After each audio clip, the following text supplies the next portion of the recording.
Olá pessoal do QG, tudo bem? Sou o Márcio Branco, professor de História de vocês e coordenador do curso. Eu vim trazer para vocês hoje o Tá Bombando, a gente está inaugurando esse projeto novo. Sempre que houver um assunto muito importante na mídia, a gente vai discutir em uma externa, a gente vai trazer para vocês. Hoje eu vim com o professor Marcelo Tavares e com o professor Marquinhos. O Tavares é de História, o Marquinhos de Literatura, vocês já sabem. O que a gente veio fazer com vocês hoje? Discutir no Centro Cultural Banco do Brasil, no Rio de Janeiro, a ditadura militar brasileira.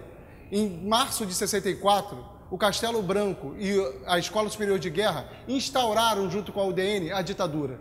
E a gente veio hoje discuti-la a partir da seguinte exposição: resistir é preciso. A gente vai discutir muitos assuntos importantes em 15 minutos. Vem comigo.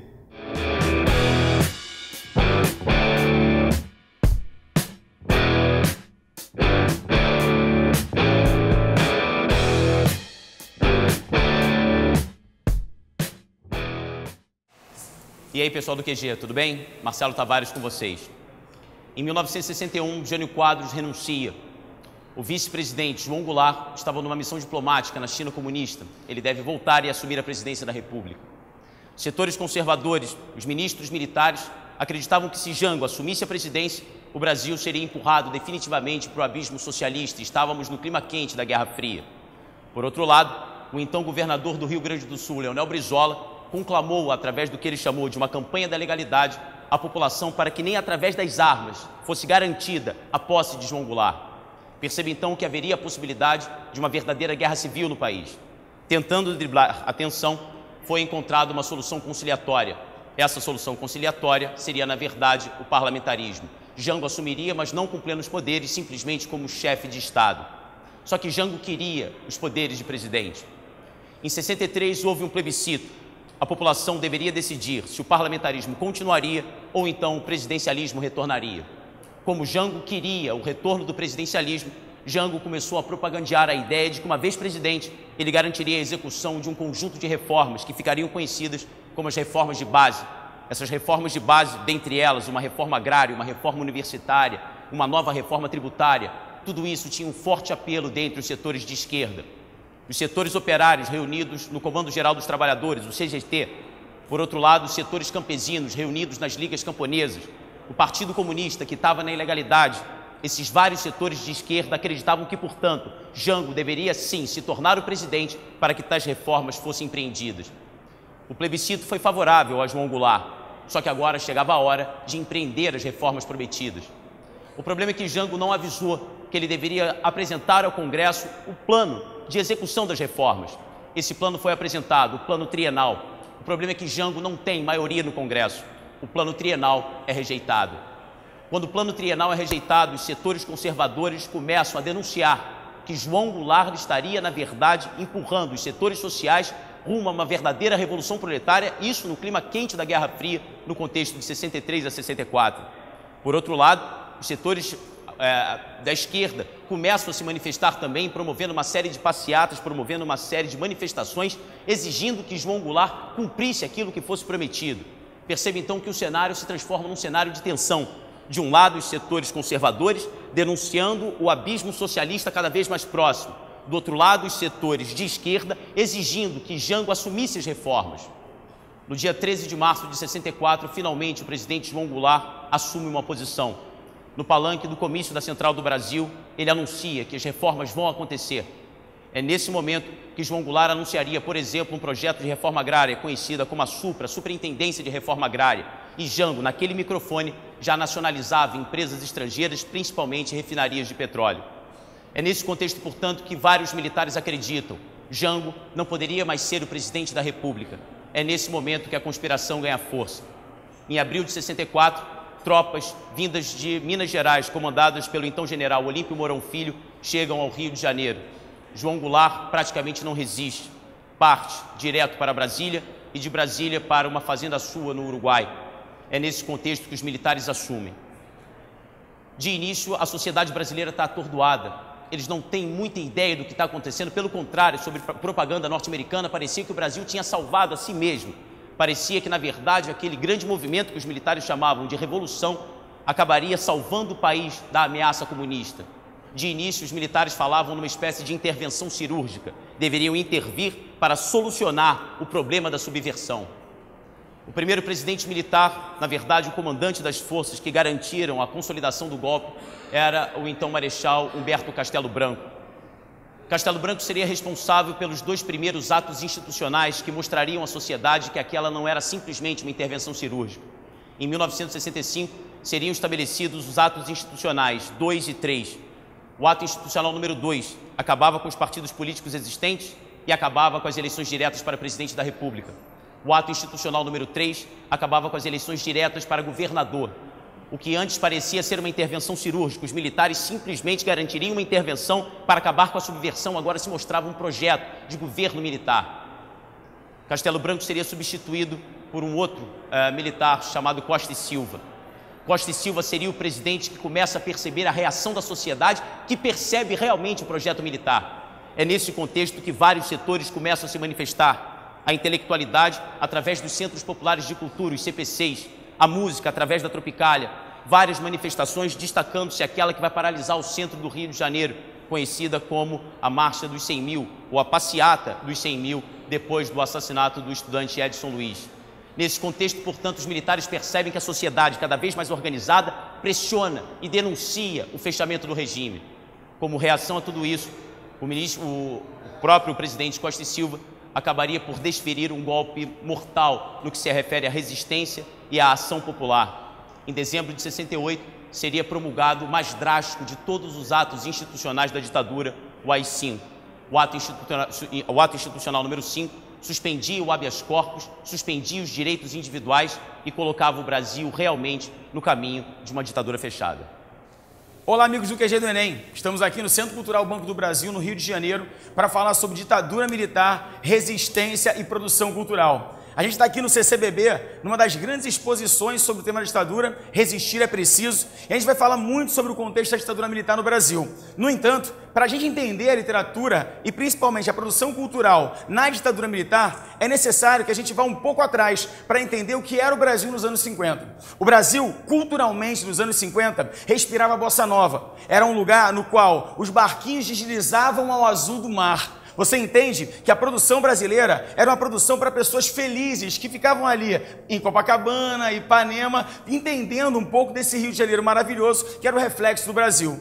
No entanto, a sociedade brasileira começa a perceber que as coisas estão mudando. O Brasil está mudando e os intelectuais, principalmente, começam a resistir a uma tentativa de cerceamento da cultura. O que há que se entender é que alguns intelectuais respiravam um ambiente cultural muito interessante e um deles se chama Ferreira Goulart. O Ferreira Goulart, um maranhense que vem para o Rio de Janeiro, começa a trabalhar a sua poesia, no início trabalhando o neoconcretismo, flertando ali com esse movimento, mas depois partindo para uma literatura cada vez mais combativa. O Ferreira Goulart, então, começa a compor a sua literatura de cordel também. Cordéis interessantes do João Boa Morte, como por exemplo, naquela terra querida que era sua e não era, onde sonhara com a vida, mas nunca viver pudera, ia morrer sem comida, aquele de cuja lida tanta comida nascera. Entenda, gente, poemas como esse começam a dar a base da nossa relação social. O Brasil estava mudando e a ditadura militar chega no meio desse processo. O Brasil, que antes retratava apenas um ambiente tranquilo e ameno, agora começa a representar na sua cultura elementos fundamentalmente diferentes. E o Goulart, ele entra nesse processo, assim como outros artistas. A partir dos anos 60, artistas começam a produzir teatro, cinema e principalmente literatura de resistência. Para você tentar entender tudo que eu estou te falando, nesse momento nós temos o Pagador de Promessas, nós temos Vidas Secas, que começam a representar esse ambiente do brasileiro oprimido e que tenta mostrar a sua vida a partir da obra de arte. Entendamos o seguinte, os artistas começam a se manifestar. E aqui no Rio de Janeiro, em 64, nós temos o início do Teatro Opinião, um dos grandes elementos de resistência cultural. Resistência essa vinculada à luta ideológica da esquerda. Para você tentar entender isso, entenda como foi a composição desse processo. Por um lado, Nara Leão, uma jovem da Zona Sul carioca, que tinha ali um contato direto com a Bossa Nova. Do outro lado, Zequete, um compositor de escola de samba. E o João do Vale, um homem que veio da região Nordeste e com toda a sua experiência. Nesse sentido, eles começaram a fazer um tipo de composição com a qual a juventude se identificava. Nesse momento, eles começam o Show Opinião e lançavam, obviamente, canções nas quais a juventude se via representada e, principalmente, a luta estava representada também. Nesse momento, gente, para você entender como o processo de transição da Bossa Nova para a resistência forte, entendam o seguinte: o Show Opinião, ele se iniciava com um samba do Zequete, chamado Opinião, que era mais ou menos assim, ó: podem me prender, podem me bater, podem até deixar-me sem comer, porque eu não mudo de opinião. Entendam isso, tá? A produção estética começa a mostrar uma resistência cada vez mais forte e artistas começam a aparecer a todo momento e em todos os lugares. Nesse processo, a gente vai ter o surgimento de um grupo vinculado aos Centros Populares de Cultura da UNE. E nesse sentido, eles começam a se articular. Na Bahia, um cara chamado Glauber Rocha começa a fazer uma produção muito interessante do cinema, que a gente vai chamar posteriormente de cinema novo, um cinema revolucionário, uma estética completamente diferente do que era colocado, com temas extremamente vinculados à nossa realidade social. Por outro lado, um outro baiano que vem para o Rio de Janeiro em função da sua irmã e depois vai para São Paulo, chamado Caetano Veloso, começa a revolucionar a nossa cultura. O tropicalismo chega mostrando a nova intenção da música brasileira. Misturar Beatles a Luiz Gonzaga. Trabalhar uma mistura que remete ao modernismo inicial com Oswald de Andrade. E nesse processo todo, vocês podem perceber, aqui atrás, a gente tem uma das referências fundamentais, Hélio de Sica, um nome fundamental e uma das grandes influências do Caetano Veloso dentro do processo tropicalista. Nesse momento, as músicas, as composições literárias marcam a luta real contra a ditadura militar. 68 é um ano fundamental também. A ditadura gera todo um acirramento e os autores têm que se manifestar. O que eu quero que você entenda é que, nesse processo, escritores, teatrólogos, cineastas têm que se posicionar. E os brasileiros, enfim, fizeram a sua melhor opção: a luta ou o silêncio. A luta sempre. Valeu, gente. Então, gente, olha como é que história é confuso. O Marcelo Tavares começou a nossa discussão hoje falando que a ditadura militar que veio em 64, ela foi obra do IPES, do IBAD, dos Estados Unidos, da Escola Superior de Guerra. Ele disse que os reacionários reagiram às transformações propostas pelo João Goulart. Beleza. Aí vem o Marquinhos e fala de literatura, fala de resistência. Ele fala de Chico Buarque, fala de Maria Bethânia, fala de Teatro Opinião. E aí eu venho falar para vocês, sabe de quem? Do Médici. Sabe quem é o Médici? É o cara que governou depois do Costa e Silva. É o cara que usufruiu o AI-5, que torturou centenas de pessoas, que matou centenas de jovens pelo Brasil, que brincou de Hitler dentro da história brasileira. E quando esse cara ia ao Maracanã, pasmem, ele era ovacionado. O Médici era ovacionado.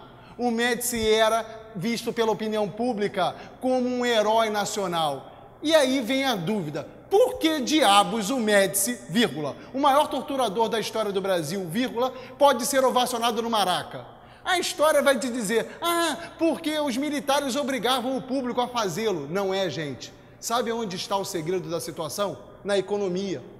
De 68 a 73, o Brasil viveu o suposto milagre econômico. Havia crescimento de 2 dígitos na economia. Isso significa o quê? Milhares de postos de emprego. Isso significa que a classe média, mão de obra especializada ou mão de obra qualificada, vivia à margem do arroxo salarial. O crescimento econômico gerava oportunidade para a classe média. Olha para o outro lado, vejam as obras ufanistas. Vejam para o outro lado a Copa de 70. Todo aquele ambiente somado à censura prévia fez com que a opinião pública fosse movida em rumo à ditadura. Mas, Márcio, calma aí. E os intelectuais? Os intelectuais, tanto das artes plásticas, quanto da música, quanto da literatura, sabiam o que estava acontecendo. A classe média também sabia o que estava acontecendo. Só que para a classe média era muito cômodo ser complacente com a ditadura. Sabe por quê? Porque ela usufruía o crescimento. Mas, Márcio, e a massa da periferia? Eu estudei favelização do eixo Rio-São Paulo, eu estudei que o sistema público de saúde piorou, isso tudo não gerava reação? Não gerava reação porque a mídia não deixava, porque o ufanismo não deixava, porque o CCC, o Comando de Caça aos Comunistas, não deixava. O Médici era popular apesar de tudo. Mas se você já estudou História Geral, você vai ver que o Hitler e o Mussolini também eram populares, porque eles também agradaram certos setores da sociedade deles. Preste atenção no que eu estou te dizendo. Eu não era complacente com a ditadura porque eu era ignorante, é pior ainda. Eu sou complacente com a ditadura porque o crescimento econômico do milagre fez com que eu fosse complacente. Só que do Oriente veio a OPEP, e da OPEP veio a crise do petróleo em 73. A produção de petróleo mundial foi jogada para baixo de propósito e veio a inflação. Com a inflação, o poder de compra da classe média reflui. E quando a classe média reflui no seu poder de compra, ela se torna mais afável ao discurso do MDB. O MDB cresce em 1973, 74, porque a crise econômica fez com que muitos antes complacentes com a ditadura deixassem de sê-lo. Tá certo, gente? Então eu queria falar para vocês hoje o seguinte: o milagre econômico é fundamental para que nós entendamos por que o Médici pôde massacrar, por exemplo, o Araguaia. É muito importante, olha para cá depois, é para essa litografia aqui, que você vai ver a tortura no Brasil. E essa tortura, muita gente fala por aí, que ela existiu nos porões da ditadura. É verdade, foi nos porões sim, mas foi nos porões por quê? Porque ninguém sabia ou porque havia uma opinião pública complacente? Havia uma opinião pública complacente. Tá? É muito necessário que nós pensemos nisso. Não dá hoje, infelizmente, para que a gente fale da abertura política que o Geisel e o Figueiredo vão fazer.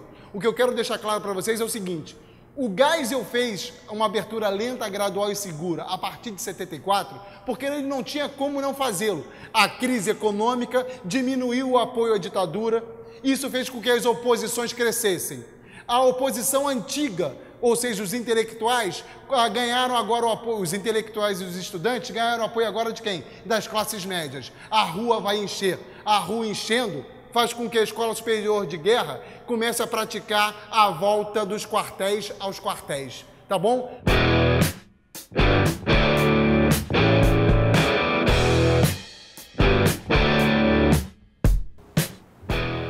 Então, gente, o Tá Bombando se despede do CCBB, deixando vocês com a Clarice Lispector. Até a próxima.